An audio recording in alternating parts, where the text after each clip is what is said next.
Bonjour à vous et bienvenue dans cette nouvelle vidéo. Avant toute chose, tu peux télécharger mon guide comment prévenir le burn-out ou encore mes 5 fiches pratiques pour réduire ton stress.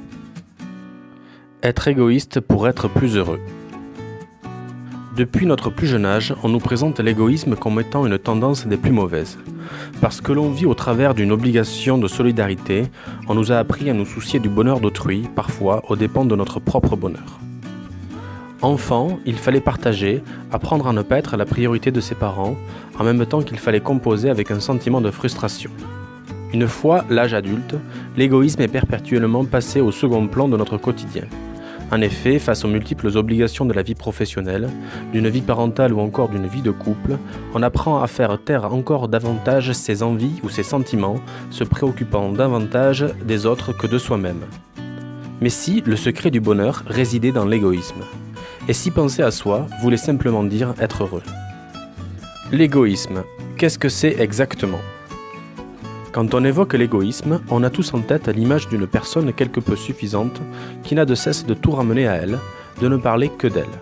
Parce que l'égoïsme semble être une manifestation peu appréciable de notre ego, on se targue à le considérer d'un point de vue négatif.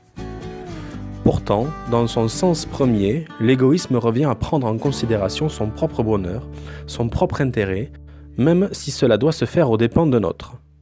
On retrouve alors l'opposition parfaite d'un élan jugé plus positivement l'altruisme, qui consiste à se préoccuper d'autrui à son propre détriment quelquefois. L'égoïsme est donc pris au piège d'un jugement de valeur qui souhaite le dépeindre comme une manière de vivre négative et pourtant. En réalité, l'égoïsme se différencie de l'égocentrisme dans la mesure où il ne s'agit pas de tout ramener à sa propre personne. On diffère aussi du narcissique classique qui s'admire autant qu'il souhaite l'être ou encore l'individualisme qui se veut être davantage un mouvement de société. Si l'on reste au sens premier de l'égoïsme, on retient alors qu'il s'agit simplement de vouloir privilégier son propre intérêt. Quoi de plus logique pour tendre au bonheur? Penser à soi, le secret du quotidien serein. Parce que nous voulons être agréables, parce qu'il faut rendre service à un proche, parce que l'on souhaite se présenter sous les meilleures conditions, parce qu'il faut contenter les obligations d'un supérieur hiérarchique, nombreuses sont les fois où nous faisons passer nos propres intérêts après ceux d'autrui. Dans les couloirs d'un lieu de travail, on accepte alors les sollicitations d'un collègue qui voudrait qu'on l'aide à clôturer un dossier ou que l'on travaille sur un document précis. Alors même qu'il faut réaliser de nombreuses tâches, on s'entend dire oui. En famille, entre amis, c'est parfois la même chanson. Ainsi, pour le bonheur de ses proches, on se plie quelquefois des habitudes qui ne nous conviennent pas, on accepte des sorties quand on voudrait pouvoir se détendre, lâcher prise, on fait plaisir à ceux que l'on aime, en s'oubliant souvent. On oublie de penser à soi. C'est à l'issue de mon burn-out que j'ai compris à quel point il était essentiel de penser à soi, que j'ai compris que l'égoïsme pouvait en réalité apporter bien des solutions, qu'il était tout simplement temps que je pense à moi. Apprendre l'égoïsme dans son quotidien. Évidemment, il faudrait pouvoir user d'égoïsme avec parcimonie, savoir n'écouter que ses envies quand le besoin s'en fait ressentir, tout en sachant se laisser de côté pour tendre la main à quelqu'un qui le demande. Pour être heureux, il faut donc savoir s'écouter, tout en écoutant les autres, un équilibre vers lequel tendre pour se sentir mieux, plus épanoui, plus serein également. Au travail, vous pouvez apprendre à être égoïste en cessant d'accéder à toutes les sollicitations et autres requêtes de vos collègues. Cela équivaut également à l'apprentissage du non. Apprenez à faire passer vos obligations professionnelles avant celles des autres, tout en sachant appréhender les moments où vous pourrez fermer la porte de votre bureau.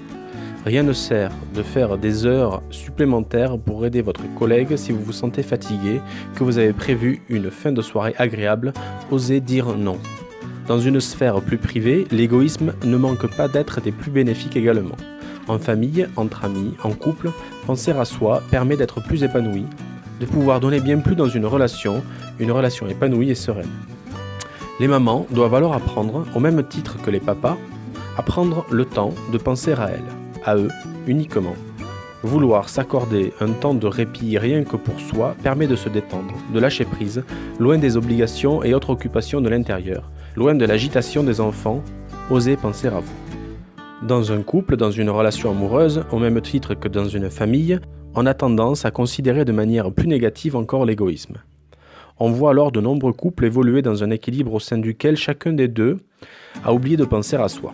Si on pouvait penser qu'il s'agit d'une bonne chose, en réalité l'égoïsme trouve sa place dans une relation amoureuse. En dehors de toute notion de compromis, d'envie de faire plaisir, de contenter, de rendre heureux l'autre, il est absolument indispensable de prendre le temps de son propre intérêt. Cela se manifeste de bien de manières différentes, quand vivre à deux ne veut pas dire penser pour deux tout le temps, il faut aussi penser à soi. Faites ce que vous aimez. Faire preuve d'égoïsme, c'est faire taire les tensions que l'on peut ressentir en soi. En effet, vous pensez à vous, vous affirmez vos envies, éloignant les aspects déplaisants, en un mot, vous vous sentez mieux, apaisé, serein, en accord avec vous-même. C'est pourquoi, si certains n'ont de cesse de critiquer l'égoïsme, c'est paradoxalement la manière la plus évidente d'être heureux, réellement. Comprendre que l'on est le seul responsable de son bonheur. Mise au cœur du développement personnel, la notion de bonheur est encore oubliée dans nos quotidiens de plus en plus entraînants. Pour répondre à nos obligations, on s'oublie de plus en plus, on oublie d'être égoïste, ce qui nous éloigne alors du bonheur.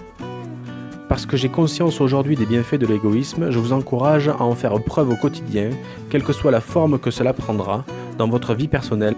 Il ne s'agit pas de se transformer en une personne narcissique, de modifier vos valeurs, mais plutôt de prendre vos propres envies en considération, vos obligations, vos ressentis, et ce, avant celles de vos proches. Apprenez à dire non, à oser affirmer vos pensées, sachez refuser des invitations qui ne vous tentent pas. Vous éloignez des personnes qui pourraient être toxiques, usez de solitude quand vous en ressentez le besoin. Peu à peu, vous en ressentirez les bienfaits. Vous vous sentirez plus serein, plus épanoui. Construisez donc votre bonheur en devenant égoïste, en pensant à vous. Si cette vidéo vous a plu, n'hésitez pas à vous abonner à la chaîne et à la partager, à la liker. Je vous remercie et à bientôt pour une nouvelle vidéo. Nico.